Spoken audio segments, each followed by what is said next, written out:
We're an island nation, drawn to the sea that surrounds us. For many, it's a playground. For others, it's where we earn our living. But the sea is unpredictable. Right. It can change in an instant. And when accidents happen, they happen very fast. You're in cold water, you're not going to last long. There to save our lives is a volunteer army of 5,000 ordinary people, ready to leave their jobs, their families, and race to our rescue. 1 minute you're just an ordinary person, and next minute you're a lifeboat crew member. They're the last line of defence against the deadly water. Wouldn't even like to think what would happen if there was no one there. I was waiting for that, but the guardian angel came. To save someone's life is a privilege. You feel like you're doing the most important thing on earth. Thank you. Over 200 years, the volunteers of the RNLI have saved the lives of more than 140,000 people. Brave lifeboat men don't cry. Rubbish. I do. Treating every call-out as a matter of life and death. That's what we all turn up for, to save people's lives.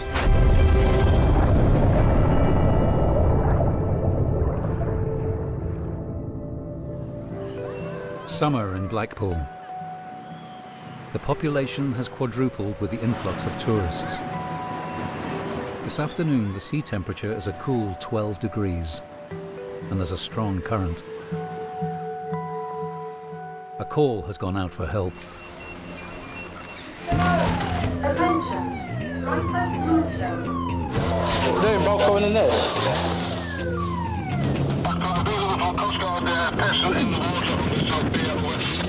Liverpool, affirmative, we're just about to launch. The Blackpool team is made up of 35 volunteers.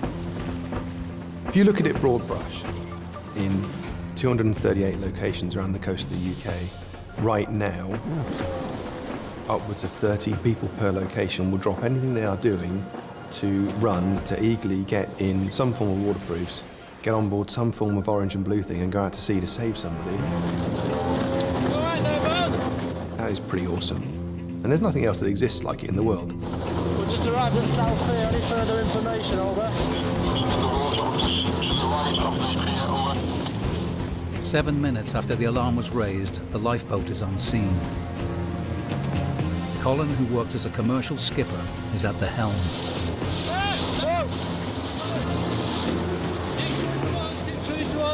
Right, Carl. Run over him. You've run over him. The drowning man has been kept above water by a lifeguard until help arrives. 2.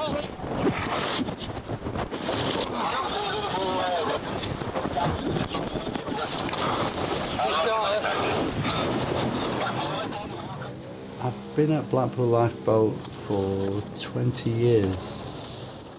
People do underestimate the power and nature of the sea. They're very naive to the dangers. They do make you think about life and death in a different way. You do realise how easy it can all finish. 1 minute you're having a good time messing around, and next thing that's it, it's done.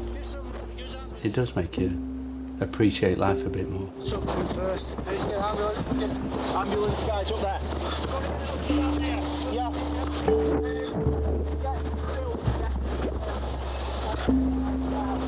He's coming round, isn't he?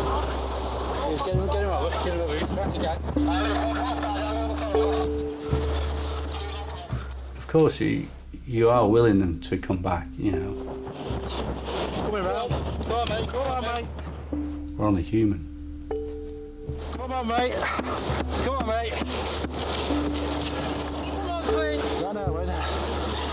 Please. Right, go. But yeah, it does come as a little bit of a surprise when they actually come back. It's not often you get them moments, but it's a good feeling. Oh, he's definitely breathing. He's trying. Come on, mate. Come on, mate. Get some oxygen on him. Get some oxygen, Cole. Come on, mate. Yeah, he's come round. It's human nature. We like to extend our hand out to other people and help people out in times of trouble.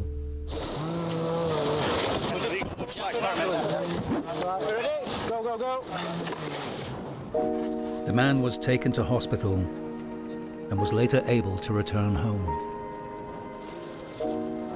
We got there, one of the beach trolls that got him was holding it up. Holding him up, yeah? Yeah, I ran them both over.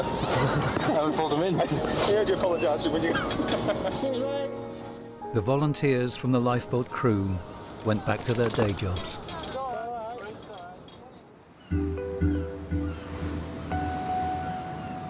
Torbay Lifeboat Station has been guarding the East Riviera of southwest Devon since 1866.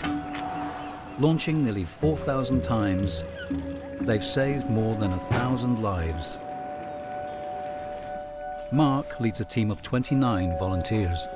We've got anything from a guy just leaving the Navy to the local GP. You've got a painter and decorator, you've got an architect, you've got a police officer, you've got a guys who are engineers at Flybe. So you've got the whole spectrum. Every volunteer carries a pager that lets them know when help is needed.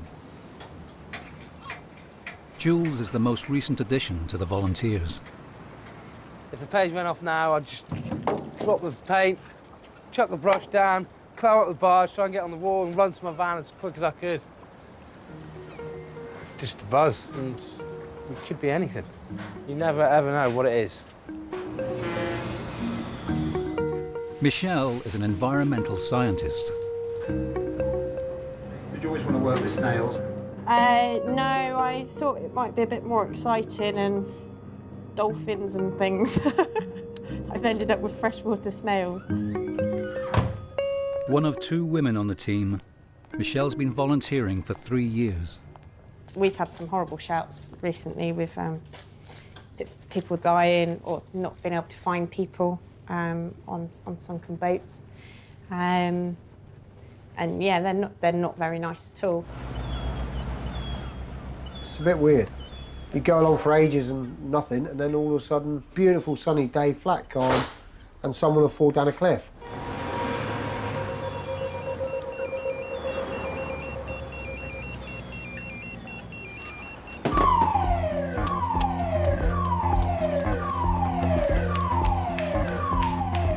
The pagers have gone off. In Torbay, they aim to get enough volunteers to the station to launch within 10 minutes. Today, the boats leave after 5.5. This is from Coast Guard. Tasked to a missing swimmer. Black wetsuit, white cap. That came from the boyfriend. She's missing. It's not some random person that was down the beach. She'd already been overdue for about an hour. Now that, for me, is all the alarm bells I need. Black wetsuit, white cap. We need to throw everything at that straight away. Both boats, extra hands for looking. An hour's already elapsed, and there was a massive big tide. So I've got a big piece of ocean, and I don't know where to start.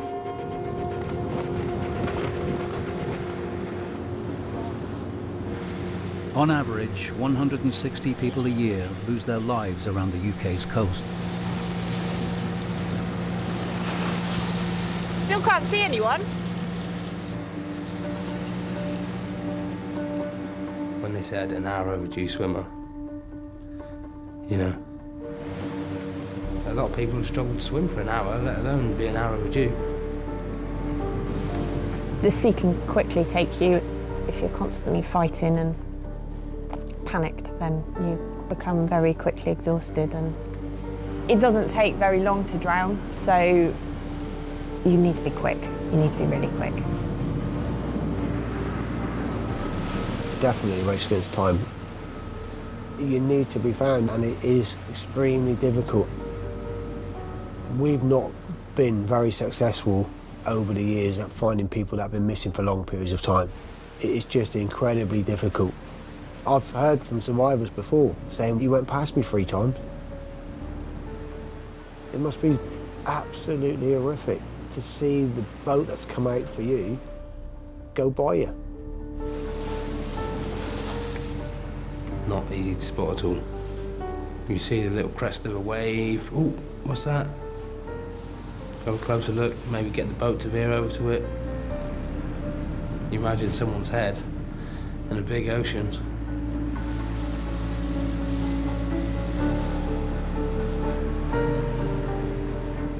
A dot in the ocean, basically. That's what it looks like. There! I've got him! Yeah, dead ahead. In line with those people on the beach. Just there, look. Yeah.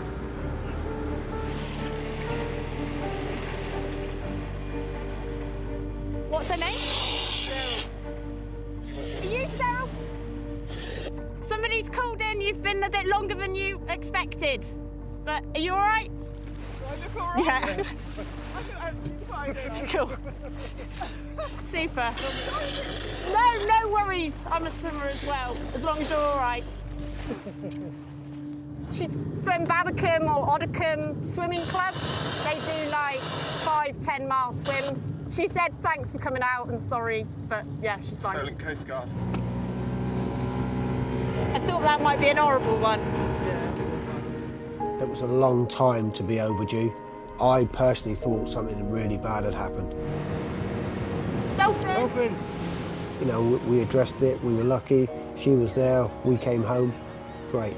Sadly, on another occasion, we may well have used all of those resources for an awful long time and had a really bad outcome. As a new boy, I haven't come across anything horrible yet, like a body or, you know, someone in a bit of a mess. I don't know how I will take it, but if I want to be on the crew, then I can't be scared of seeing a dead body. I'm hungry. Hungry.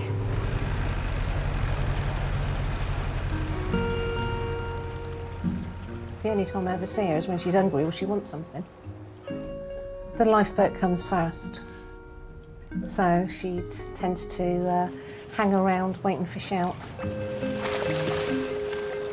Unfortunately, you get quite a few numpties that go out on boats. Who's this, Evie? I wouldn't mind betting Michelle's turning her car around so she's in the right direction should there be a shout. So it's always on her mind? Always. She's so committed, it's unbelievable. She loves it. Hey. I suppose you're hungry? Is that why you come to see me? Yeah, I thought it might be. Good girl. What did you say when Michelle first said she was going to volunteer? I don't think I said anything. I think I burst into tears to start with. You know, it's not a normal, everyday thing that she's doing, but who am I to stop her? Not that she'd take any notice anyway.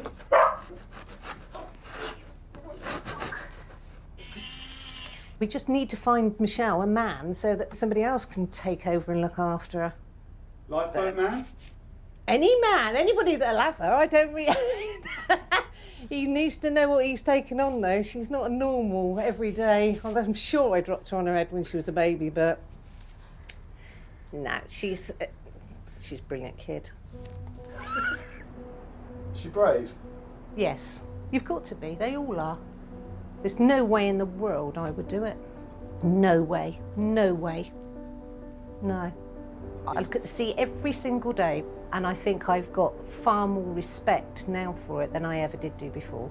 It looks so calm and like nothing would go wrong, and in a flick of a switch that wind starts and you've had it.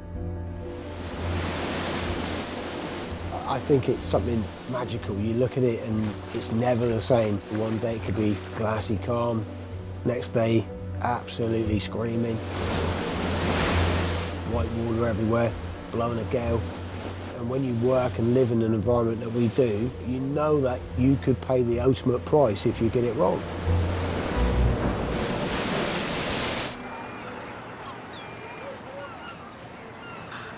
Just to run through the events of the day, anybody who's not in the lifeboats this morning, can they tend on with the parade, please? 36 volunteers guard the waters around Newquay, led by fishmonger Gareth. Have you lived in Newquay all your life? Not yet. Right? Yeah. My great-great-grandfather was in Newquay Lifeboat on the very first shout in 1864. It's to a schooner ashore just across the bay.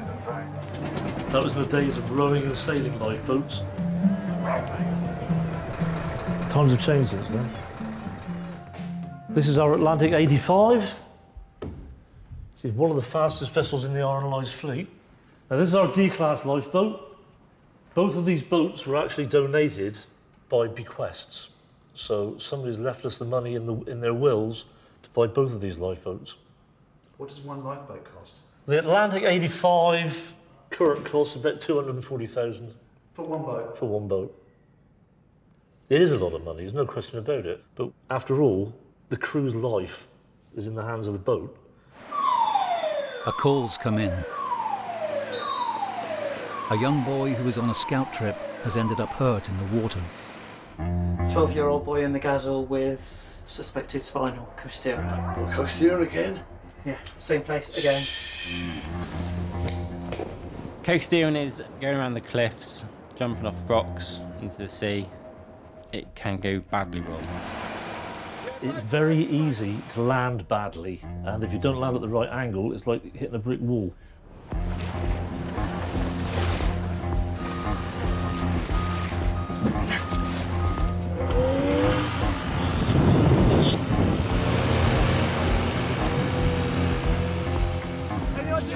I'll find out.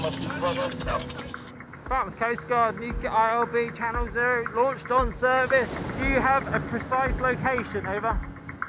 Newquay ILB, this is Department Coast Guard, roger. You're launched on service to a person suspected spinal injuries, 12 years old, in the Gazelle area of Newquay, between the old lifeboat slip and the TK, over.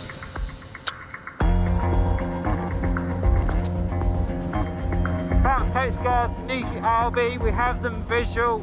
We're coming up to them alongside now, over. Within 3 minutes, the lifeboat is on the scene.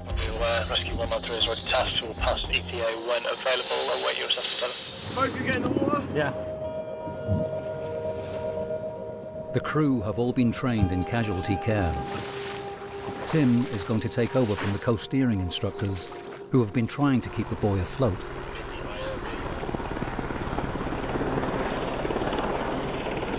Right. What's your name? Can you hand yourself? What's your name? Liam. Right, my name's Kev, right? Have you got any pain anywhere? Oh, your back. Alright. Anybody gets a pain in the back, you panic because it's your spine. How far did you jump? 30 foot? Usual place? Yeah. Slight movement, you know, it's like jolt. That could be it. It could be paralysed the rest of his life. We'll get a few more hands and then we'll probably put you in the stretcher, right? Okay. With everyone having to tread water, Tim needs to wait for backup before lifting Liam from the sea. A second lifeboat is on the way. I got a voicemail from the scout leader to say that he'd had an accident. That word accident, you don't know. You just don't. And I knew they were going coast steering that day. I just thought, what on earth, what has he done? What is he... I just couldn't... You can't put it into words, really, because your mind's just whizzing around. You haven't got a clue what's actually happened. You fear the worst, don't you? Obviously, you know, you do fear the worst. The plan is we're going to put you into this stretcher, alright, and put you onto the boat, but the paramedics from the helicopter will give you a quick assessment, alright?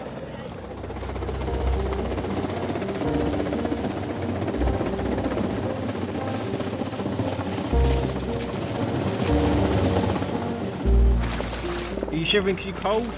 Yeah. Yeah? Alright. We'll do it as quickly as we possibly can.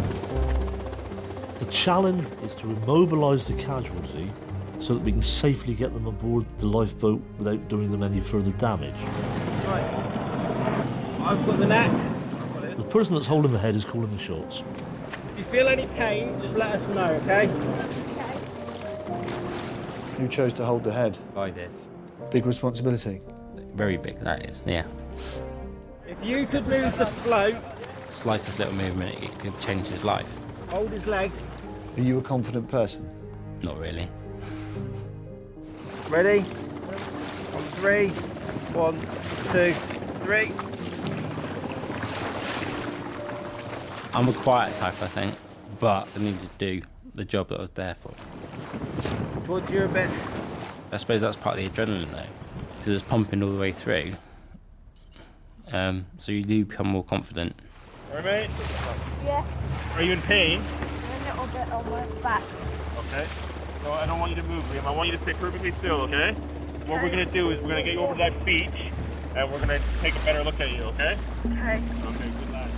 Said it was his back, and you don't know what they mean. Has he broken his back or broken his spine, and he's not going to walk again?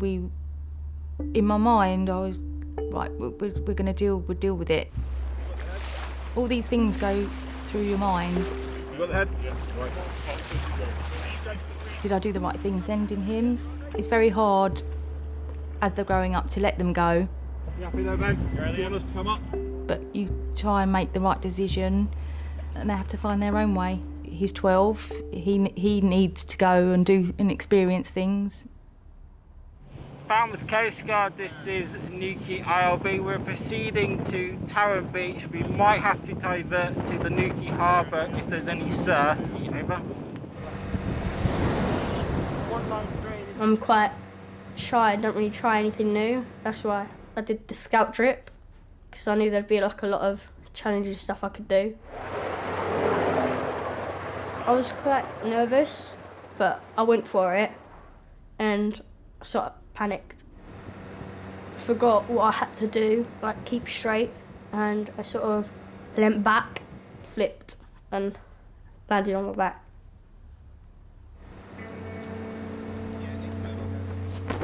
I was really scared, because you know that something's gone wrong.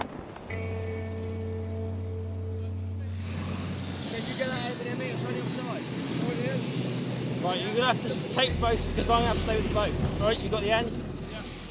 I just wanted to get out and just go home and see my mum. Because I thought my mum would be worried, my dad would be worried, and I didn't know how bad the injury was. So I just did what they told me and kept still. Right, let's get out of here.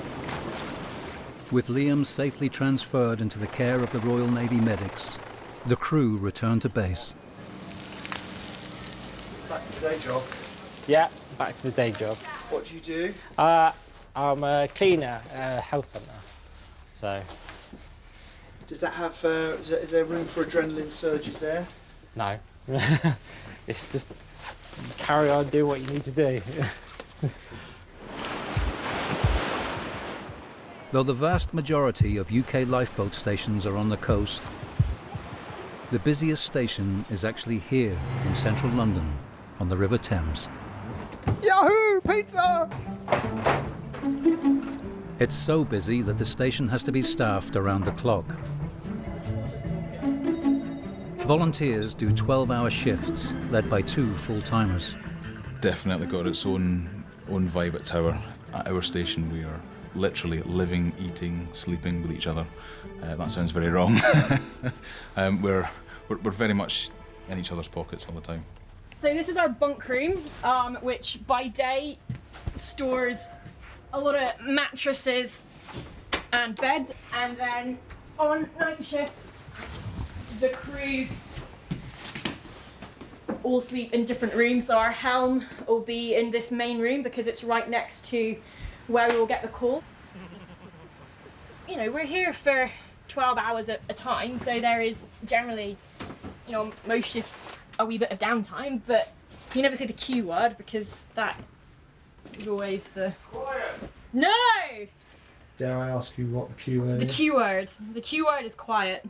Because of that, we will now be on the boat all night.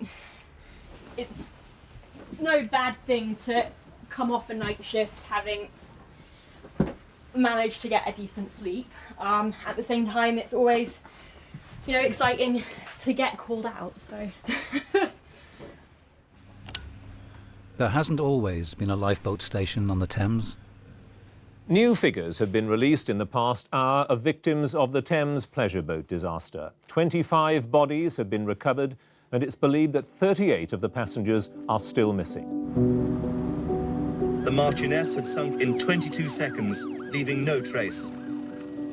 Early on, a body was discovered at Hammersmith, 8 miles from where the Marchioness went down. The police hope that all the bodies of those still missing will be found. Eventually, they say, the river gives up its dead. At the final count, the sinking of the Marchioness pleasure cruiser claimed the lives of 51 people.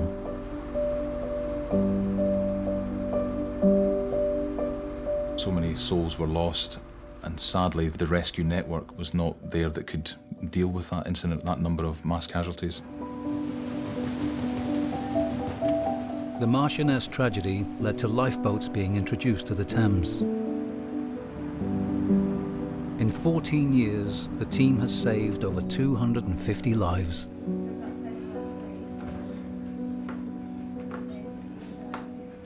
If you went to some hardcore coastal lifeboatman, they'd sort of say Thames isn't lifeboating because there's no waves, there's no breaking surf, and you don't go 25 miles off, and it's not dangerous from that point of view, and it isn't. But it is water, and it is cold, and it is fast flowing, and it's dangerous.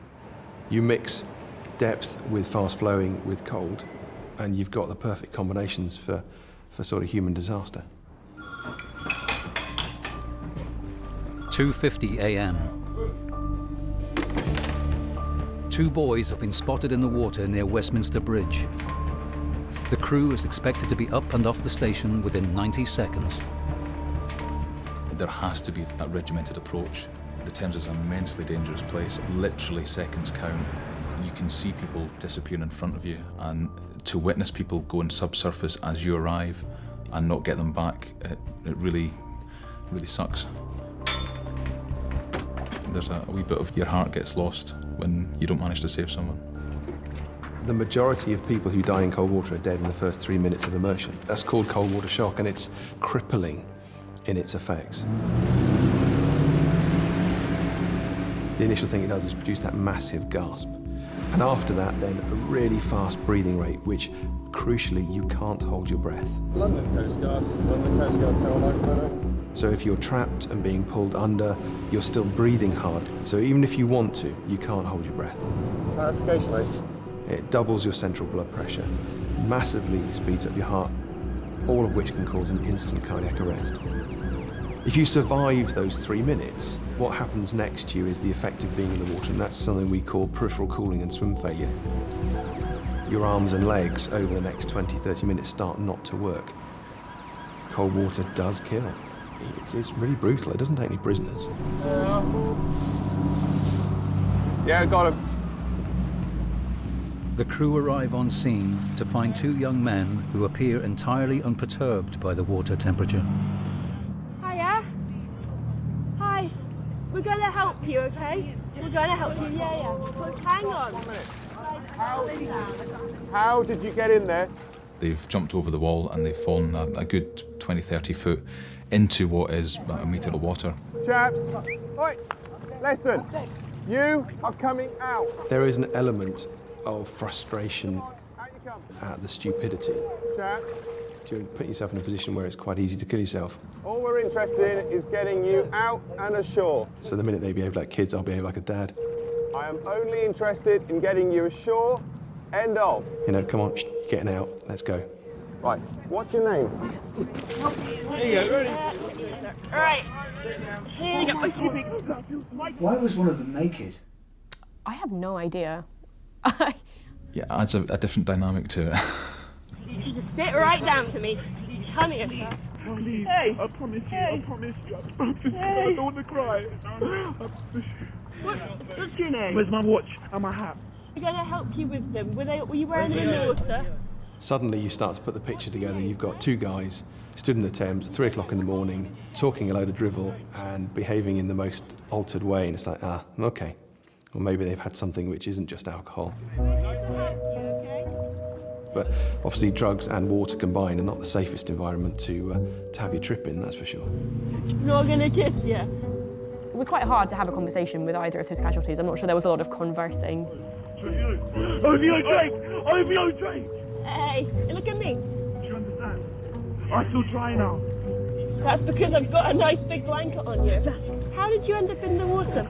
I don't know, and I'm naked, and it's my You hair. are And it's my naked. hair. Come on. Have you had anything to drink No, I tonight? promise you, I haven't. Look at me. LSD. Have you had LSD? Never. Never? We have a very close working relationship with the Marine Police. They bring in policing powers. You know what I'm going to do? I'm just going to put some handcuffs on you. Do it, please. Please do it. But for a lot of people that do get handcuffed, it's primarily for their own protection and then the protection of those trying to help them. Stay calm for me, okay? I would not want to end up naked in the Thames. Come on. LSD. I don't think that anyone would look at that situation and think, oh yeah, that looks like the best night ever. The one good thing about naked is you know they've got no weapons. Yeah. Okay. 4 steps. Big step. 1, 2, 3, 4. I think there's always a sense of relief. If you can hand someone over with a pulse and breathing, then happy days. You know, you've done what you've desired and set out to do. You could say, you know, they are completely under the influence of drugs in the water, and therefore they're not in any fit state to look after themselves. Yeah. I'd put it down. I'd put it down as life saving.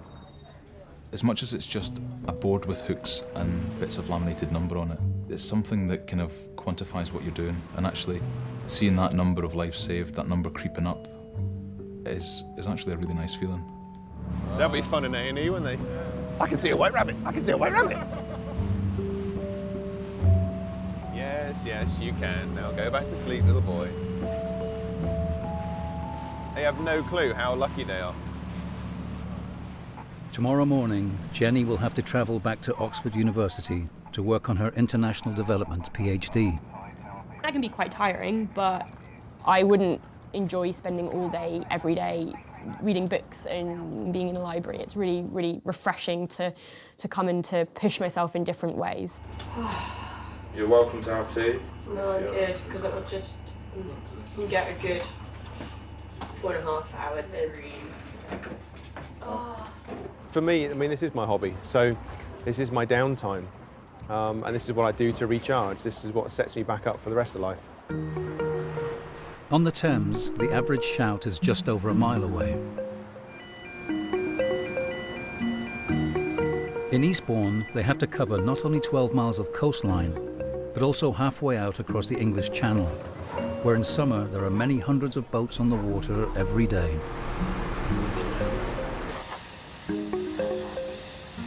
I remember when I first took over as second coxswain, and the first time I had the boat, I stood on the seafront and just looked out in the English Channel, and you think, well, if something goes wrong out there, it's down to me.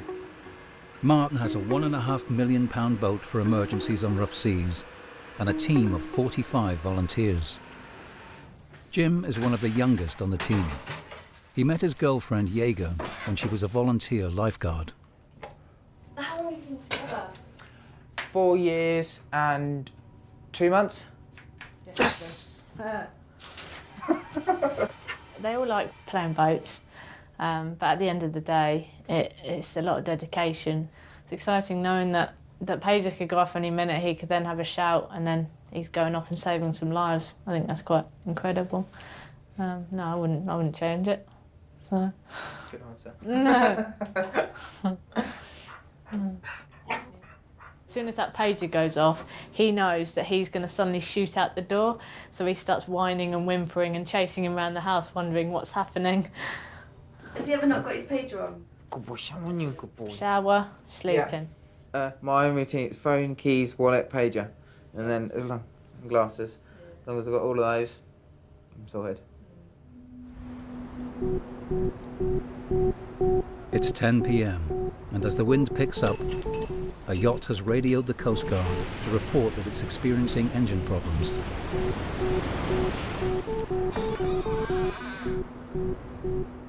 The volunteers have been put on standby. Good evening, it's my station. Just watching 24. It's a TV series, and then I heard it all start, so I thought I'd come down. Never got into 24. It's quite good, actually. Out at sea, the yachtsmen haven't been able to fix their engine, and the Coast Guard requests the lifeboat to launch.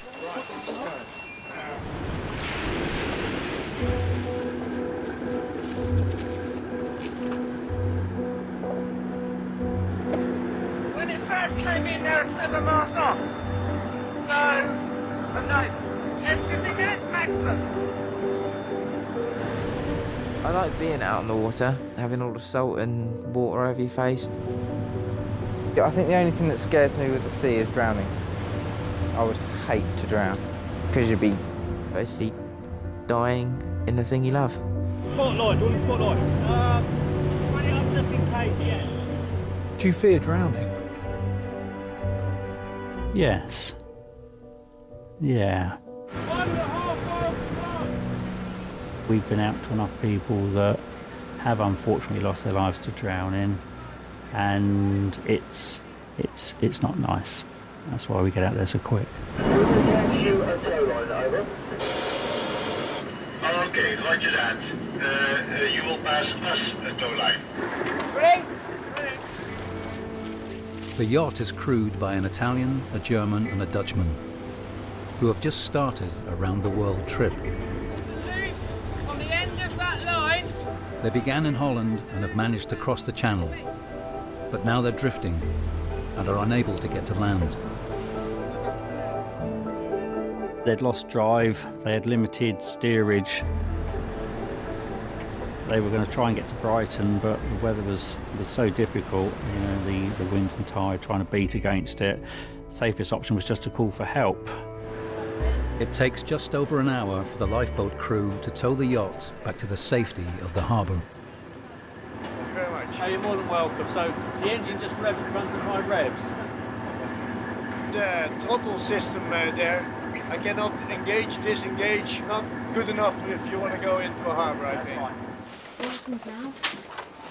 Go home. Go to sleep.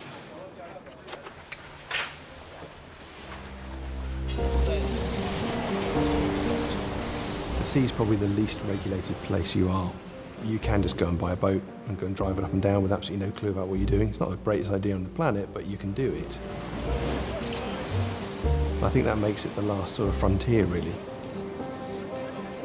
People can go out and can just do what they want to do.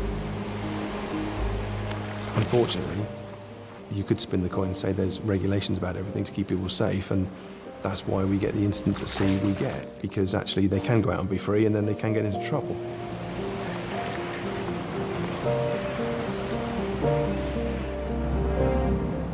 Last night's rescued yachtsmen have persuaded their partners to let them go on a year-long round-the-world trip. Less than a week into their adventure, they're stuck in Eastbourne Harbour. Francesca, I'm sorry, scusa, ma my girlfriend, when I said I leave my job, she said, and now what you want to do? I want to do my first trip around the world. And she said, bye-bye, bye-bye. No, Francesca, no.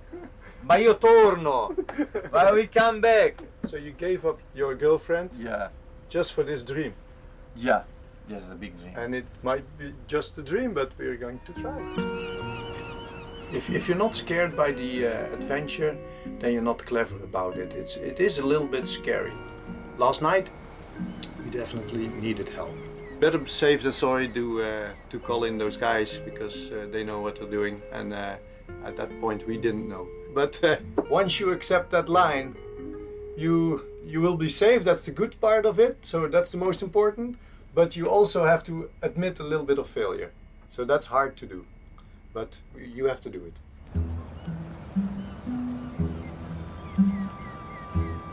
In Tor Bay, the lifeboat crew don't only have to look after thrill seekers. For generations, Brixham has been home to one of the UK's largest fishing fleets. My dad was a milkman, and I had a milk run when I first left school, but I didn't really like it. It wasn't what I wanted to do. I just wanted to go see. When you were at school when I was growing up, If you didn't have a family member who was part of a fishing fleet, you weren't cool at school. I was lucky my uncle was a fisherman and I just wanted to be like him. Before becoming a full-time RNLI coxswain, Mark spent 7 years working on fishing and tugboats. It's a lonely place. You know, when it goes wrong at sea, you can't walk out of trouble, you can't swim away from trouble. You're reliant on someone to come and help you. It makes you appreciate and makes you want to go out and help other people. In 2008, Mark won a bravery award for leading a rescue to the Greek cargo ship, the Ice Prince. The 6,500-ton vessel began to capsize 26 miles out in rough sea. The weather was poor, not a nice day, long way out to sea, a big ship, pitch black. And then when we got on scene, there was a very, very weird scene where you see a boat of that size rolling so heavily that you think every time it rows, it's not going to recover. We spoke to the ship's captain and said, you know, what are you going to do, Cap? And he said, no, I'm abandoning ship. I want to get off. I need to get off this boat. And, you know, after about 50-odd attempts, we managed to get all 8 crew members off. We had one fall in down between the boats, which was probably the most sickening feeling you ever want as a skipper, because I thought we'd killed him. Lucky enough, as the boat rode, it scooped him back up and he managed to scramble back up the deck of this boat. Then we carried on and took the rest off and brought him back into Brixham. At the time, it wasn't frightening, it wasn't scary, but the next day, I can honestly say that I couldn't stop shaking, and I didn't know why. I was just having breakfast in the morning and I couldn't keep my legs still. It was just shaking. I think that was a reminder then that this is real and it could have gone down a different avenue. The pager's gone off again. A family with young children are in trouble. Their speedboat is sinking. Michelle is the first at the station. You won't hear the siren very often, it depending on which way the wind's blowing. But people will come in where they've heard it and said, oh, the siren's just gone off. And what goes through your mind? Nothing. I don't know. I don't know if she's been picked, if she was there in time to go. I can worry all the time. I would have been in my grave 20 years ago. She would be a very sad individual if she didn't have the lifeboat. It's as simple as that. Do you really think that? Yes, I do. She'd be definitely missing something in her life. I don't know, it's just something exciting to break up what can be sometimes a bit dull of a life. I think everyone needs excitement in their life. I just maybe need a little bit more than some people. I don't know, I just like the unknown of what's going to happen. I just really enjoy that. Sounds like a speedboat sunk. Got 6 people on board. The speedboat was reported to be in trouble in the waves by a small cove. That was 12 minutes ago. Sea's come over the back of the boat, filled the boat up, back of the boat's gone down first, and ended up sinking. Basic lack of experience, you know, set out for a jolly on the probably newly acquired speedboat, but, you know, that sort of boat can sink in seconds. Any boat can sink in seconds. Just before the lifeboat arrived, a passing dive boat spotted the Polish family clinging to the side of their sinking speedboat and pulled them to safety. The kind of boat that is, wouldn't have a radio. So they're lucky that matey's around and he's obviously seen it. Quite fortunate. You know, it was only 3 or 4 months ago we had a fatality, you know, the same thing. So, you know, we don't want anything like that again.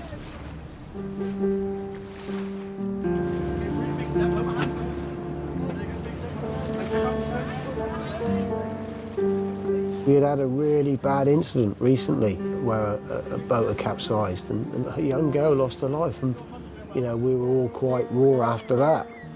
you know, brave lifeboat men don't cry. That's rubbish. I do, and I did. And I'm not ashamed to say that. It made me cry. Is it going to keep me awake at night? No, it's not. We did everything we could. But I'm not going to forget that in 20, 30, 40 years' time. I ain't going to forget it. Do you see it capsized, George? Yeah, I turned around and just caught it. Basically, they've taken a few under stern. Right. Too close into the beach. Took a few. Oh, they've done that, have they? Got out, and they're all clinging to the other side of it. Did they have any? I see they haven't got any jackets now. Did they have any? I don't think the kids can swim either. There were two little girls. Neither of them could swim. None of them were wearing life jackets, and it was just like, what are you doing, sort of thing. It was just what could have happened in that situation is really quite scary. Weather changed 2 seconds and boating. So we start shout, you know, help, help. Yeah, I love my daughter, so I know it was not very, you know, mądre nie było. The boat can be replaced. These can. Really lucky they didn't end in a fatality, that one. Obviously he ain't too happy about his boat, but I just said to him, look, you know, you go and buy a boat, you need to buy some life jackets for the kids and for yourselves. And he's saying he'd do that next time, but, you know, what about my boat? I said, well, you can't replace the kids, can you? So the boat can be replaced, and I think he's sort of realised that he's made a bit of a mistake, you know. It's only the second time they've used it. So, there we are. It's sea, you know. I'm live in the river.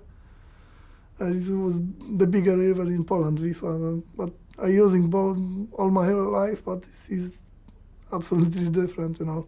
I feel the respect now.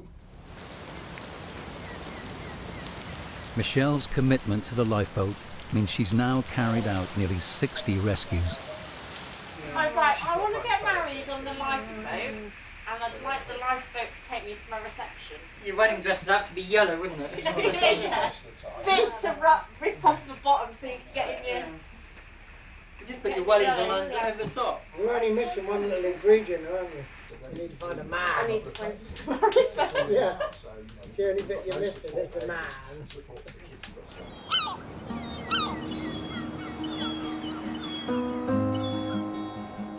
Mostly Saturdays I come down and do some work on the boats, just to keep it up and running and clean. Right, that's that done. Otherwise, what would you be doing? Sitting, watching TV. It's like a calming effect, I believe it has on you. Alan has spent the last 15 years of his life volunteering. He lives at home with his mother.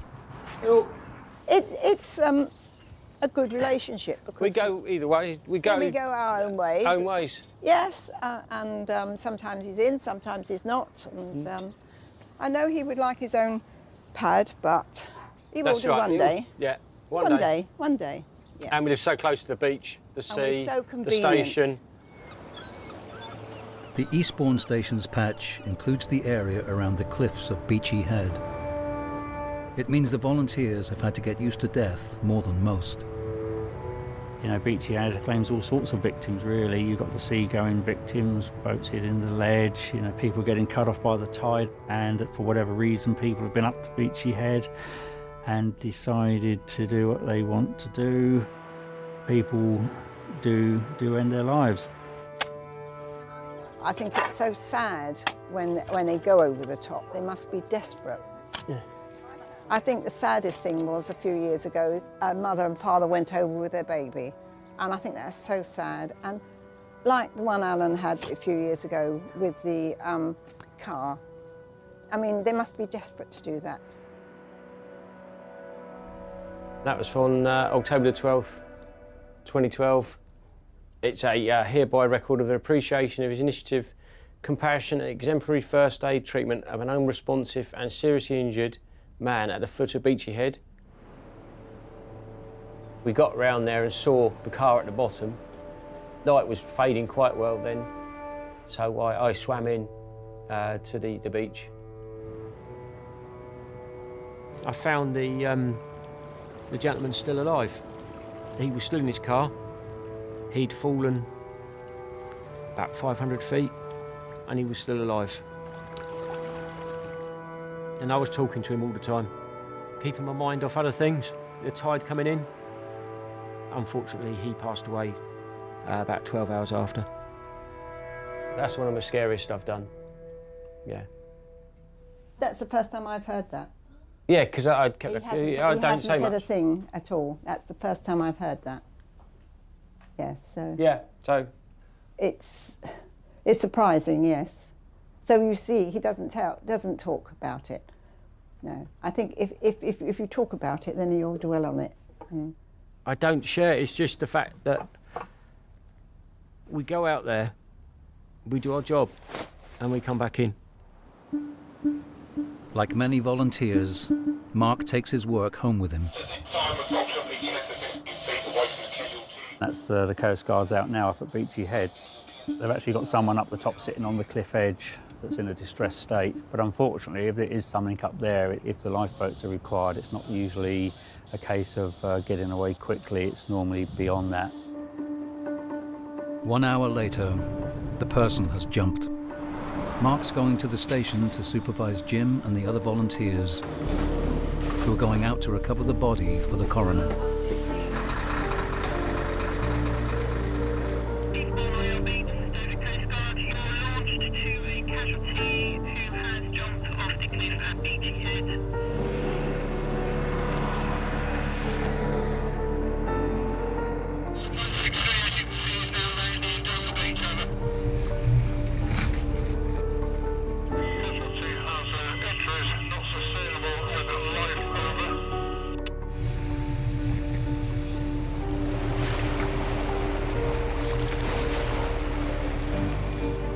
First time I was a bit curious for what it was like, not in a nasty way. I just want to see what how it was. You think, how am I going to take it? You know.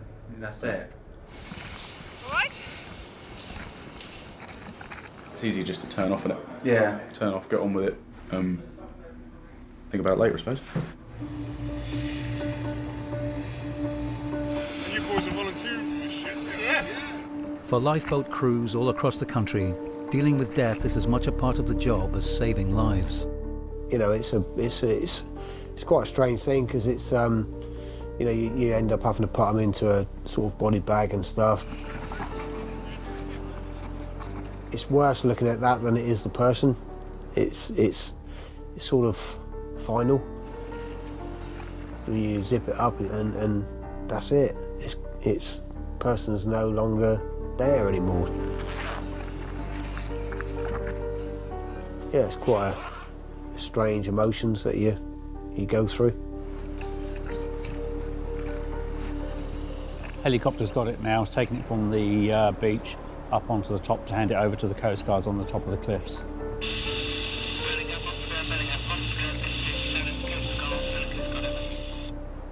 There's the helicopter now. It's airborne up the top. They say it should be coming.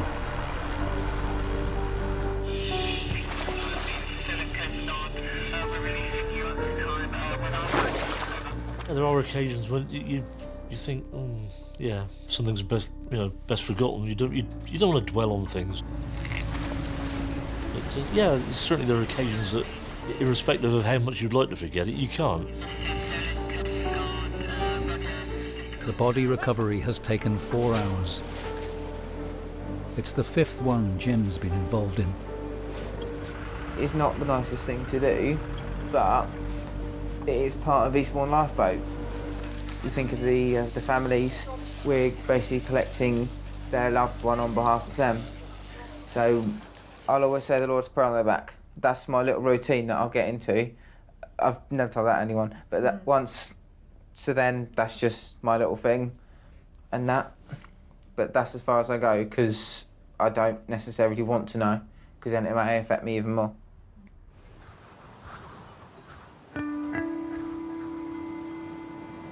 The draw of the sea continues throughout life and death. This morning, the Eastbourne crew is returning to Beachy Head. They've been asked to scatter the ashes of an RNLI benefactor. You know the wind's going that way. Wind's going that way.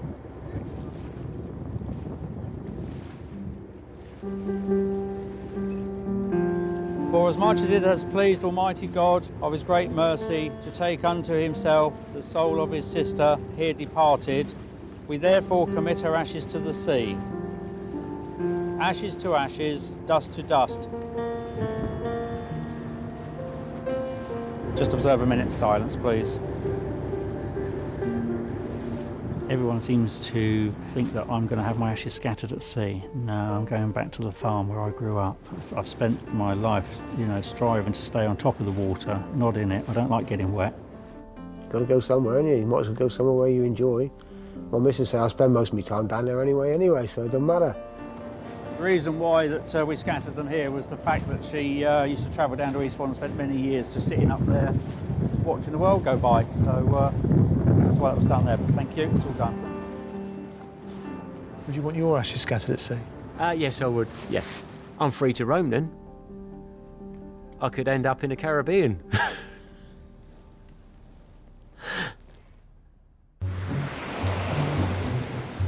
The rescued yachtsmen are also dreaming of the Caribbean, but their round-the-world trip has fallen far behind schedule. My wife's birthday today. The present will be in the mail. Also next year's present still. It will be another year. The boys, pulled from the Thames, spent the night in hospital. They were released without charge and have now returned to university. Marston's boat was a write-off, but he's not giving up on his dream. I must save more money for bigger boat, but before boat, life jackets. And after his co-steering accident led to a major sea rescue, Liam's made a full recovery. We got home and we sat on the sofa together, and I just didn't want to let him go. I didn't want to let him go out of my sight. I didn't want him to go upstairs. I was like following him around. You dreading the day he leaves home? Yeah. I hope he's going to stay at home forever, till he's at least 30. Liam is still intending to go on next year's scout trip.